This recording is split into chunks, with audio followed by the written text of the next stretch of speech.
lurking within and behind the deep state, as well as its origins through the centuries. Knowing and understanding the U.S. Constitution and Bill of Rights, about the necessity of safeguarding our national sovereignty and independence. One can say that education is our business here at the John Birch Society, the New American and Freedom Project Academy.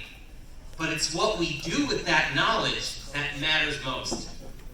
And in all honesty and frankness, I cannot think of another person, in my own personal experience and observation, who is a better example of a person who truly educates others with relevant information, provides them with a fundamental context, a contextual understanding about the issue at hand, and most importantly, who motivates people with a plan of action of what to do with that information.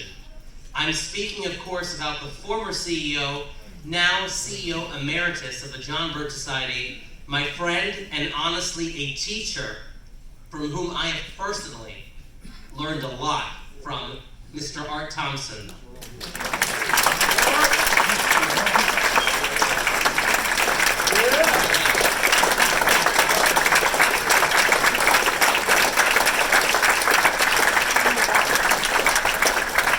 I know Art hates it when you say good things about him, but it's just true. It really is just true. So prior to becoming and serving as the Chief Executive Officer from 2005 to 2020, and since being the CEO Emeritus, Art Thompson has also held virtually every volunteer and staff position within the John Birch Society, including previously being National Director of Development and Communications and National Director of Field Activities. Many of you will also recognize him from his various JBS video series, including Myths vs. Facts, Bill of Rights, and Activate America. Additionally, he is the author of various books, including To the Victor Go the Myth and Monuments, International Merger by Foreign Entanglements, In the Shadows of the Deep State, China, the Deep State's Trojan Horse in America, the UN's Agenda 2030, Marxist Stealth Plan for World Government, and the Second Amendment Under Attack from All Angles. Ladies and gentlemen, please join me in welcoming Mr. Arthur R. Thompson.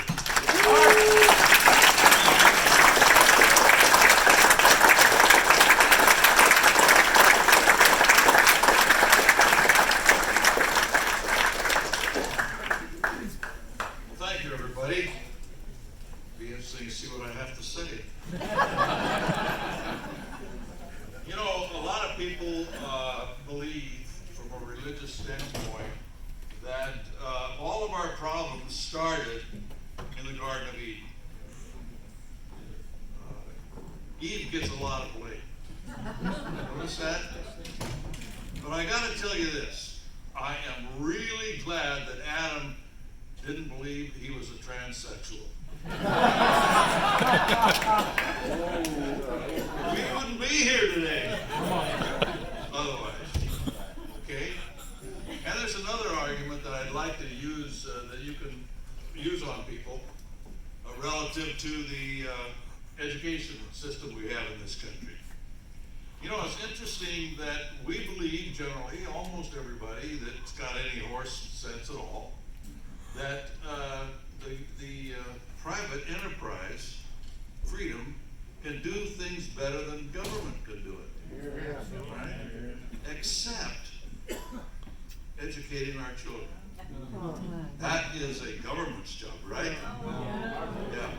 It is so illogical in light of everything else that they believe.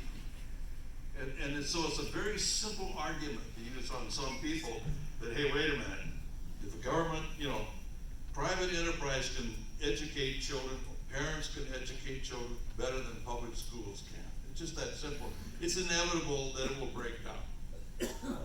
It's that simple. Well, it's already broken down, but years ago, it was intended to break down. It was always started to break down. And if you study the history of public education, you know that to be true. But what I want to talk about tonight is this. We are losing because we are winning. What? Wow. What did he say? That doesn't make any sense. But really, when you look at it, it's true. Let me explain. Robert Welch realized more than anybody else what we needed in this country was a real organization. Not a group, not a mailing list and all the rest of it, but real organization to function with an agenda against what he saw as the communist conspiracy. That basically this country was moving the direction it was out of ignorance, okay, about the fundamentals.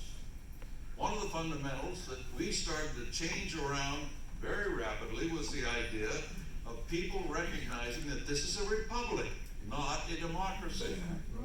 A lot of harm had already been done to this country because too many people believed were a democracy instead of a republic, particularly with the 16th and 17th Amendments and so on and so forth. So when he formed the John Birch Society and the way he did it and put it together, immediately the communists recognized, whoa, wait a minute, something's stirring in America. Something is giving a new impetus to the anti-communist movement. What is it? And they found it very rapidly that it was the John Birch Society. And at their meetings of the 81 communist parties in Moscow, they said the last thing that stands in our way is the anti-communist movement in the United States, and we've got to destroy it. And we became the brunt of the attack against the anti-communist movement, as documented very well in various congressional committee investigations, that war against the anti-communist movement was centered on the John Birch Society. They had to destroy the John Birch Society, the tremendous smear that started to take place. But they made a mistake. They didn't realize that, wait a minute, by smearing the John Birch Society, they were telling good people, wait a minute, there's an organization out here that's actually doing something. So it attracted people to us. And then they shut it off. They just went silent about mentioning the John Birch Society at all. Where people today even say, oh, you guys still around? I thought you guys disappeared years ago. Because they got the media to just say nothing. But the interesting thing is this. Ladies and gentlemen, due to the efforts of members like you and all over the country, what they were doing to educate the American people as to the agenda of the communists and the dangers of certain programs through our agenda, it started to slow the communist movement down. They were starting to realize, hey, wait a minute, we're losing our timetable.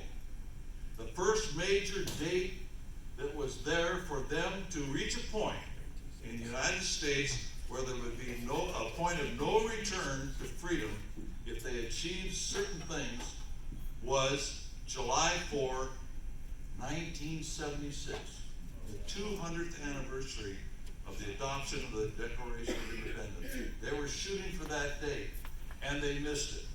They missed it because they did not fulfill enough crucial things in their agenda to reach that point of no return. And I always like to throw out two main ones. There were others, but the two main ones were we had destroyed the support of the United Nations amongst the American people through our agenda to get us out of the United Nations. And the second one was they had to nationalize our local police departments to be under the control of the federal government, segue into the control of the UN. And we were able to stop them from nationalizing our local police. That threw them off their agenda schedule.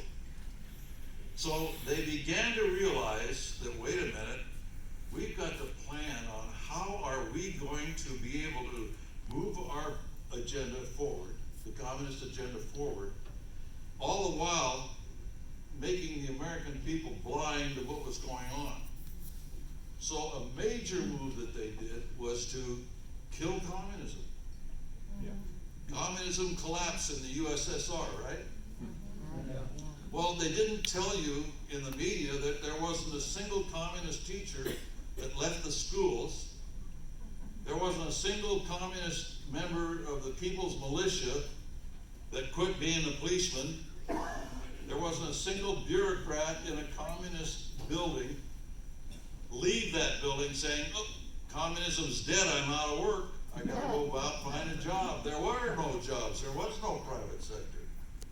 And nobody seemed to notice. And today, even now, and I've been told this by people in Poland, I've been there a few times, that even the conservatives that are touted by our great pundits on Fox, who say that these our leaders in Poland are conservatives and all that, they're all ex-Soviet agents. It's all a sham. They had to do this to put us asleep, to try and get us not go out and do our job as Birchers, and if we did it, to be listened to and become active. And so they missed the major time frame. But then it also started to miss other dates. They wanted to merge North America, right? They had a date of 2005, then 2010, then 2015, and they kept missing these dates. Why?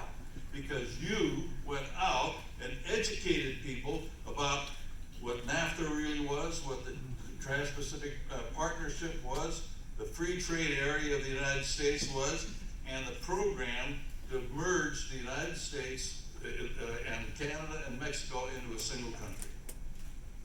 Now they've made a major step towards that under whose tenure?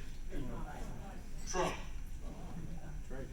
Trump has never read that USMCA That's right. agreement, that 2,000 pages and 3,000 before it was implemented. He probably went down to his Oval Office one day and says, "Well, you know, I think I better sit here at my desk and read all these 3,000 pages." He never did that. If he had, he would have realized this thing places us under the control of the United Nations and starts the merger process of the United States, Canada, and Mexico. While Trump's signing this agreement and standing up and talking about a fair deal, the president of Mexico is saying this now enhances the merger of North America. Right. So the thing is, in every instance except that one, we were able to stop their program. And so they began to realize, generally speaking, that the American people were turning against globalism. And they were seeing that in other countries too, in Poland, in the Czech Republic, in Hungary, and the Brexit in Britain, and the rising up of the people in Hong Kong and everything else. The people of the world, especially the United States, were turning against the program of the international communist movement. How are we going to solve the problem of overcoming that rising America first, or Britain first, or Poland first, or anything else? And so they had to come up with another program. Can anybody guess what that was? Huh? The virus. Yeah. They planned this virus for over 10 years. If you study it, that went back 10 years before 2019, with Fauci and the communist Chinese and a couple of American foundations and everything else, planned what they were going to do with the pandemic while Fauci was helping finance the production of the virus. And so they knew that if they could get that across and get these controls implemented amongst the American people, that they could use that habit of control to get them to do other things. So now is the next phase? Vaccination. Mass vaccinations. The Great Reset. They have said now we've gotten them to agree with all of the these mandates relative to the pandemic, now we think we can get them to agree to the Great Reset of controls in the name of the environment.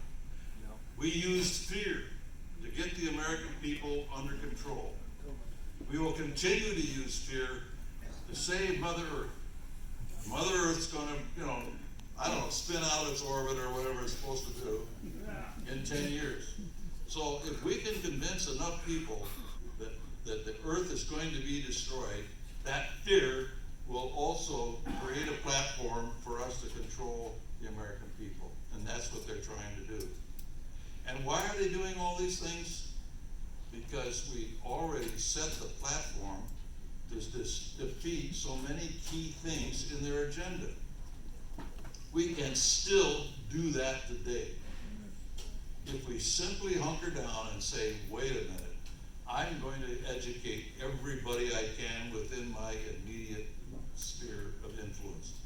My family, my neighbors, my friends, fellow employees, especially the opinion holders in my local community, and get them to understand what's really going on. To get them to understand what the basic items of American government, the platform on the principles that this country was established, and we get those things across, the other side's gonna fail. Because every time we do that enough, they do fail. And so because we win those arguments, we see what appears to be that we're losing. The other side's moving very rapidly. What's gonna happen? All they have to do is make one mistake, and it's over for them. They're scared. If you don't think they're scared, they are, because they're moving far too rapidly. And the American people are waking up. The American people are ready for the message of the John Birch Society. Yeah. We've done it before. We can do it again. All it's going to take is simply the will to say, I'm going to take my responsibility to go out and do all I can to educate as many people as I can as to what's going on, and we will win.